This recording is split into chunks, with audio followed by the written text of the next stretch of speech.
मैं आपका राम सर आप लोगों के साथ हमेशा हूं और आप लोगों को इसको बहुत स्ट्रॉन्ग करवाने के लिए आज लेकर आए हुए वीडियो।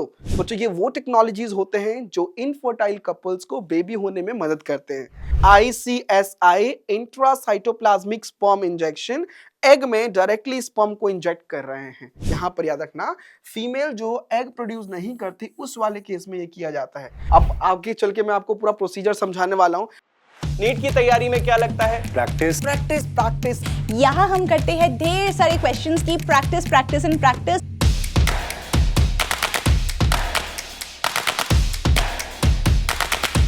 हर साल ये क्वेश्चन आता ही आता है। जितने भी क्वेश्चंस इंपॉर्टेंट हैं आ सकते हैं और अभी तक आए हैं प्रीवियस ईयर में। CITS 2 हुआ था क्लास 12 के बच्चों के लिए। आज हम उसी का पेपर डिस्कस करने वाले हैं। Let's try and let me just give you a simple trick to solve this question. ये सेशन के बाद आप लोग इस वीडियो के डिस्क्रिप्शन में जाइए, वहां पर एक लिंक मिलेगा बच्चों, उस लिंक पर जाइए, आपको और भी बहुत सारे डिफरेंट टाइप्स ऑफ क्वेश्चंस देखने को मिलेंगे, आप प्रैक्टिस कर सकते हो, राइट?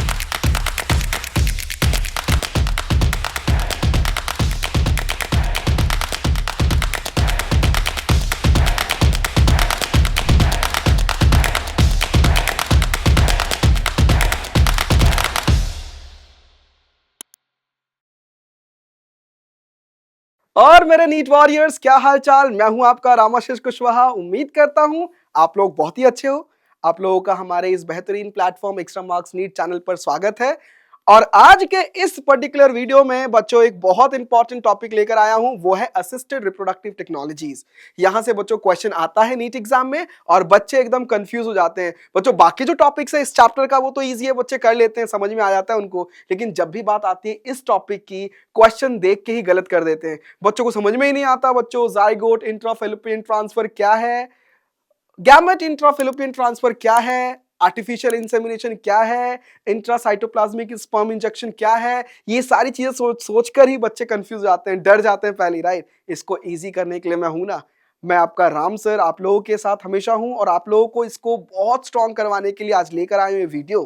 तो इसको एंड तक जरूर देखिएगा और बच्चों इसके क्वेश्चंस भी आप प्रैक्टिस जरूर कीजिएगा। क्वेश्चन को प्रैक्टिस करने के लिए इसी वीडियो के डिस्क्रिप्शन में आपको एक लिंक मिलेगा, टैप एंड टेस्ट का लिंक, उसको आप जाइए और सारे क्वेश्चंस को प्रैक्टिस कीजिए। तो चलिए समझते हैं ART, ठीक है, आर्ट और असिस्टेड रिप्रोडक्टिव टेक्नोलॉजी होता क्या है बच्चों? ये वो टेक्नोलॉजीज होते हैं जो इनफर्टाइल कपल्स को बेबी होने में मदद करते हैं। यानी कि जिन कपल्स का even after the sexual intercourse अगर बेबी नहीं हो रहा है तो इन टेक्नोलॉजीज का यूज करके दे कैन हैव बेबीज। ठीक है, तो ये चीज याद रखिएगा। सबसे कॉमन जो आर्ट फॉर्म है इंडिया में, that is IVF, in vitro fertilisation, IVF। और ये सबसे इफेक्टिव भी होता है बच्चों। इंडिया में सबसे ज्यादा यही फॉलो होता है to have babies to the infertile couples. तो ये चीज ध्यान रखिएगा, मैं आपको ये पूरा एक एक करके पूरा प्रोसीजर समझाने वाला हूं, ठीक है? अब जब भी हम बात करते हैं इन विट्रो फर्टिलाइजेशन की, IVF की, बच्चों ये याद रखिएगा ये बॉडी के बाहर हो रहा है, एक ऐसे लैबोरेटरी कंडीशन में जो बॉडी के अंदर जैसा ही सिमिलर हो।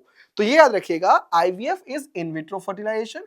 ये बेसिकली क्या होता है, जो मेल गैमेट होता है बच्चों स्पर्म और जो फीमेल गैमेट है बच्चों एग, इन दोनों का फ्यूजन हो रहा है बॉडी के बाहर। लेकिन कंडीशन एकदम सेम होती है बच्चों, कंडीशन एकदम वैसा ही रखते हैं जैसा बॉडी के अंदर है ना? और जब एक बार ये हो जाता है, male and female gamete fuse हो जाते हैं, फर्टिलाइजेशन हो जाता है, इसके बाद बच्चों एम्ब्रियो का ट्रांसफर होता है। अब आगे चल के मैं आपको पूरा प्रोसीजर समझाने वाला हूं। ऐसा समझिए आप लोग अभी के लिए, ये है बच्चों फीमेल रिप्रोडक्टिव सिस्टम। ये फीमेल रिप्रोडक्टिव सिस्टम में आपको ये ओवरी दिख रहा है।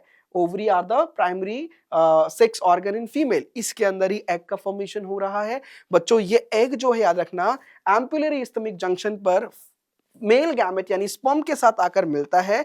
जब एग और स्पर्म मिलते हैं बच्चों तब जाके फर्टिलाइजेशन होता है। ये नॉर्मली ऐसा हो रहा है, लेकिन यहां इस प्रोसीजर में IVF में क्या करते हैं, एग्स को कलेक्ट करते हैं फ्रॉम द फीमेल, बच्चों स्पर्म को कलेक्ट करते हैं फ्रॉम द मेल, और मेल एंड फीमेल गैमेट्स को लैबोरेटरी के अंदर हम बॉडी के जैसे ही सिचुएशन प्रोवाइड करके, कंडीशंस प्रोवाइड करके दोनों को फ्यूज करवाते हैं, जिस प्रोसेस को फर्टिलाइजेशन बोलते हैं।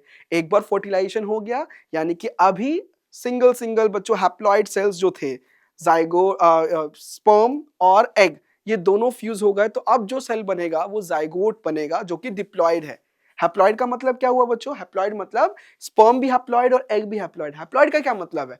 हैप्लॉइड का मतलब ये हुआ बच्चों कि हर एक सेल के अंदर न्यूक्लियस में जो क्रोमोसोम है वो सिंगल सिंगल सेट में है, एक एक है बच्चों। अगर 23 हैं तो बच्चों वो अलग अलग हैं, जोड़े में नहीं है, ठीक है। तो स्पर्म के अंदर भी 23 क्रोमोसोम है ना, और एग के अंदर भी 23 क्रोमोसोम है, बट जब ये मिलते हैं तो बच्चों याद रखना जाइगोट बनता है, और जाइगोट में 46 क्रोमोसोम होते हैं, जो कि 23 का जोड़ा है, मतलब दो दो करके 23 है। इट मींस 46 क्रोमोसोम हुआ, इसको हम डिप्लॉइड बोलते हैं। तो जाइगोट विल बी डिप्लॉइड। अब याद रखना ये जाइगोट फर्दर डिवाइड करेगा माइटोसिस से, और डिवाइड करने के बाद बच्चों नंबर ऑफ सेल्स बढ़ेंगे, 2, 4, 6, 8 इस तरीके से नंबर ऑफ सेल्स बढ़ रहे हैं बच्चों। और एक ऐसा स्टेज आता है कि बच्चों वहां पर हम लोग उस मास ऑफ सेल को हम लोग ट्रांसफर कर देते हैं यूटेरस में। इस प्रोसेस को बोल रहे हैं एम्ब्रियो ट्रांसफर, ईटी, ठीक है। अब चलिए एक एक करके मैं सब समझाता हूं। ये जो मेथड होता है बच्चों, इसमें पॉपुलरली इसको टेस्ट ट्यूब बेबी प्रोग्राम भी बोलते हैं। इसमें बेसिकली वाइफ या डोनर हो सकता है कोई। अगर वाइफ जो है से एग प्रोड्यूस नहीं हो रहा है, इन दैट केस डोनर को भी लिया जाता है, और वहां पर एग या ओवा को यूज करते हैं बच्चों फ्रॉम द फीमेल, और मेल से बच्चों जो मेल पार्टनर है, हस्बैंड और डोनर भी हो सकता है। यू नो इन अगर male partner say that amount of sperm is not being produce, और अगर प्रोड्यूस हो रहा तो फर्टिलाइजिंग कैपेसिटी नहीं है स्पर्म की, तो इन केस में डोनर को भी, but genetically the baby will be of donor only, right. तो यहां पर याद रखिएगा डोनर से भी स्पर्म कलेक्ट करते हैं हस्बैंड और डोनर वी कैन से, और फीमेल के केस में बच्चों वाइफ और डोनर, ठीक है। तो उनसे वाइफ और डोनर से एग लिया, हस्बैंड या डोनर मेल से बच्चों स्पर्म लिया, और इसको basically laboratory condition, stimulated conditions में फ्यूज करवाते हैं। फ्यूज करवाने के बाद बच्चों जाइगोट बनता है। अब इसका जो है माइटोसिस होता है, यानी कि यहाँ पर नंबर ऑफ सेल्स जो हैं वो बढ़ेंगे डिवाइड कर करके, एंड एक मास ऑफ सेल बनता है एम्ब्रियो, उसको ट्रांसफर कर देते हैं यूटेरस में, ठीक है। तो जाइगोट या early embryo up to 8 blastomeres, up to 8 बच्चों ब्लास्टोमियर्स याद रखिएगा, ये जब सेल्स डिवाइड होते हैं ना, हर एक सेल को ब्लास्टोमियर बोलते हैं, ठीक है। अप टू 8 ब्लास्टोमियर को हम ट्रांसफर कर सकते हैं फेलोपियन ट्यूब में, इसको बोलते हैं बच्चों gift, zygote intra fallopian transfer, इसको क्या बोलते हैं? जिफ्ट। अगर बच्चों, अगर याद रखना early embryo up to 8 blastomere तक ट्रांसफर कर रहे हैं, अगर अप टू 8 ब्लास्टोमियर तक ट्रांसफर कर रहे हैं बच्चों, तो इसको जिफ्ट बोला जाएगा, जाइगोट इंट्राफेलोपियन ट्रांसफर। ये चीज ध्यान रखिएगा। अगर बच्चों 8 ब्लास्टोमियर तक ट्रांसफर कर रहे हैं तो इसको जिफ्ट बोला जाएगा। अब इस क्वेश्चन को देखिए जरा ध्यान से। क्वेश्चन में बोला गया है test tube baby refers to fertilisation, zygote formation and development of the zygote in an embryo in, options देखिए, इन विट्रो कंडीशन या फिर इन विवो कंडीशन या नन ऑफ द अबव। चलिए इसका जल्दी से आंसर दीजिए। बिल्कुल सही बोल रहे हो आप लोग, सही आंसर होगा इन विट्रो कंडीशन। बॉडी के बाहर होता है लेकिन सिमिलर कंडीशन होती है बॉडी के अंदर जैसी, है ना। अब बच्चों ये हो गया। अब याद रखना अगर 8, देखो 8 ब्लास्टोमियर से अप टू 8 ब्लास्टोमियर है, 8 ब्लास्टोमियर तक है तो जिफ्ट हो गया। लेकिन 8 ब्लास्टोमियर से जैसे ही ज्यादा होता है बच्चों, याद रखना उस केस में आईयूटी करते हैं, इंट्रा यूट्रीन ट्रांसफर करते हैं। यहां पर क्या करेंगे, एम्ब्रियो जिसका 8 ब्लास्टोमियर से ज्यादा है उसको ट्रांसफर कर देते हैं डायरेक्टली यूटेरस में, और फर्दर वहां पर यूटेरस में जाकर अटैचमेंट होता है एंडोमेट्रियम लाइनिंग से, इम्प्लांटेशन जिसको बोला जाएगा, और वहां फिर डेवलपमेंट होता है फर्दर आगे 9 मंथ्स तक का, ठीक है। तो ये चीज याद रखिएगा, अप टू 8 ब्लास्टोमियर जिफ्ट, और more than 8 blastomere IUT. Difference should be clear, समझ में आया आपको। आगे बढ़ते हैं। अब याद रखिएगा transfer of an ovum collected from the donor, donor से जो एग कलेक्ट कर रहे हैं फीमेल डोनर से, उसको हम बेसिकली याद रखना कि यहां पर अगर ट्रांसफर कर रहे हैं ovum collected from the donor, अगर हम डायरेक्टली उसको भेज रहे हैं फेलोपियन ट्यूब में, इसको बोलते हैं gift, GIFT, gamete intrafallopian transfer. याद रखिएगा इस वाले केस में क्या होगा पता है आपको, वो जो फीमेल पेरेंट है, यहाँ पर याद रखना, फीमेल जो एग प्रोड्यूस नहीं करती उस वाले केस में ये किया जाता है, लेकिन वो कंडीशंस प्रोवाइड कर सकती है बेबी के ग्रोथ के लिए, सब कुछ सही रहेगा, बट एग ही नहीं प्रोड्यूस हो रहा है। उस केस में डोनर से एग लिया जाता है, ओवम लिया जाता है, और उसको उसके जो रियल पेरेंट है उसके फेलोपियन ट्यूब में ट्रांसफर किया जाता है, एंड देन फर्दर का आगे का जो प्रोसीजर होता है वो आगे चलता है। बच्चों याद रखना, यहाँ पर जो फीमेल है वो सुटेबल इन्वायरमेंट तो प्रोवाइड कर सकती है, उसके बॉडी में फीमेल रिप्रोडक्टिव ट्रैक्ट में फर्टिलाइजेशन से हो सकता है बच्चों, लेकिन बच्चों एग प्रोड्यूस नहीं हो रहा, यही डिफरेंस याद रखिएगा आप लोग।